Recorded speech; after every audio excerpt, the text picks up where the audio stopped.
10 years, when I started doing things at 2016, some of them had it to intro. That's 10 years.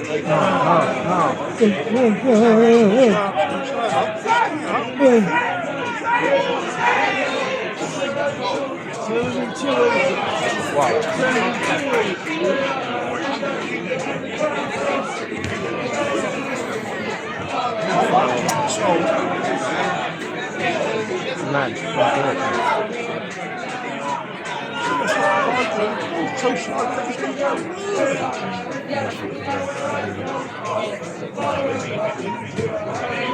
How's the glove?